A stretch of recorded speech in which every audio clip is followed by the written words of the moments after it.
Étienne Tête, bonjour. Vous vous êtes invité ce matin pour parler de protection de l'environnement.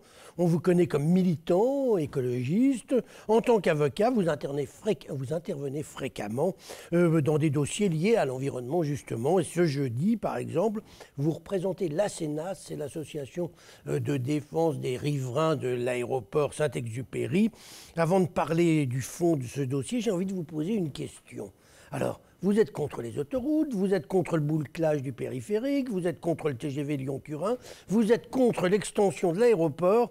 Est-ce que votre monde idéal, c'est quoi? Est-ce que c'est qu'on marche tous à pied sur les anciennes voies romaines? Ben non, on n'en est pas là. Pratiquement, vous voulez rien, donc. Je pense qu'aujourd'hui, la place de la voiture en ville est excessive. Et donc, il faut prendre un certain nombre de mesures. On manque pas de routes, on manque pas de lignes TGV, LGV. Le premier à ne pas les vouloir, les lignes LGV, c'est Monsieur Pépi, directeur de la SNCF. Donc il sait qu'il n'y a plus aucun projet SNCF de rentable.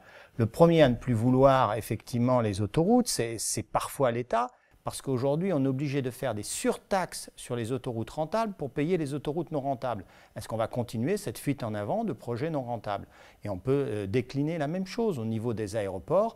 Il y a un projet d'extension de l'aéroport de Saint-Exupéry. Aujourd'hui, il faut remettre les aéroports à la bonne place dans les moyens de transport et donc qui payent le vrai prix des transports puisqu'ils ne payent pas de taxes sur le kérosène. Alors, Étienne Tête, parlons maintenant de votre procès qui va intervenir aujourd'hui contre l'aéroport Saint-Exupéry, ou plutôt contre le préfet. Qu'est-ce que vous reprochez? Parce qu'on veut faire 2 pistes supplémentaires, et là vous vous dites non.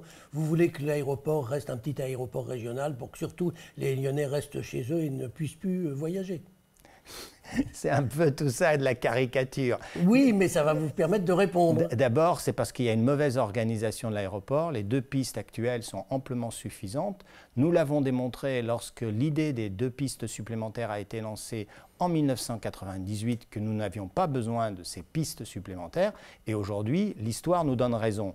La seule chose, c'est qu'on continue à maintenir dans les plans et à gêner, j'allais dire, le développement de toutes ces villes qui sont autour de l'aéroport parce qu'on maintient artificiellement des projets inutiles. Et donc, c'est de ça que l'on va débattre. Et puis l'autre chose qui est extrêmement importante, c'est le problème des vols de nuit. C'est-à-dire qu'un certain nombre d'États, aujourd'hui, et on prend souvent les modèles européens, on pourra citer l'Autriche, l'Allemagne, la Suisse, etc., prennent des mesures contre les vols de nuit, et notamment des grands aéroports comme celui de Bonn. Il n'y a pas effectivement de vol de nuit. Et Lyon, ça ne les empêche pas de vivre. Et à Lyon, il y en a? Bien sûr, et essentiellement pour le fret. Donc effectivement, pas pour l'utilité des passagers supposés que vous invoquiez dans votre question. Dites-moi, Étienne Tête, ceux qui se plaignent, qui sont dans l'association que vous défendez, ce sont pour la plupart des gens qui se sont installés là quand l'aéroport existait déjà. Donc ils savaient bien les nuisances, les problèmes que posait cet aéroport. Alors, ils voudraient aujourd'hui... Non, ça c'est faux. Ah bon, attendez, moi j'ai les dates. Les travaux, c'est fin des années 60 pour une inauguration 75. Donc fin des années 60, ça fait déjà, vous avez vu, 50 ans. Non, vous vous trompez. Si. Vous vous trompez pas sur les dates, effectivement, de l'aéroport, hein, où les chiffres qui avaient été annoncés au moment de la création ne sont toujours pas réalisés en termes de passagers. Hein. Les chiffres annoncés en 70, hein, ils sont pas, parce qu'il y a beaucoup de mensonges lorsqu'on fait tous ces projets.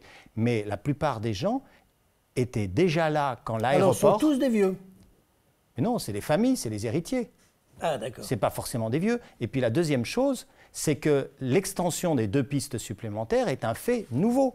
Donc les personnes qui se sont installées de façon plus récente ne pouvaient pas connaître la présence des 2 pistes supplémentaires et surtout l'extension des zones de périmètre d'inconstructibilité et qui donc pénalise un certain nombre de développements de villes est tout à fait caractéristique. Et ces gens-là ne pouvaient pas le connaître puisque la 2e piste a été lancée en 98. Bon, on verra peut-être ce soir et sinon dans les jours et semaines qui viennent quel est le résultat de ce procès qui vous oppose au préfet d'ici là. Oui, mais un procès extrêmement difficile parce qu'on a une justice qui malheureusement fonctionne très mal en France. Quand on compare à ce qui se passe en Allemagne ou à l'autre, on a des jugements extrêmement motivés et qui aboutissent effectivement à bloquer des projets de cette nature parce qu'ils sont gênants pour l'environnement. Eh bien, on en reparlera une autre fois. Étienne Tête, je vous remercie.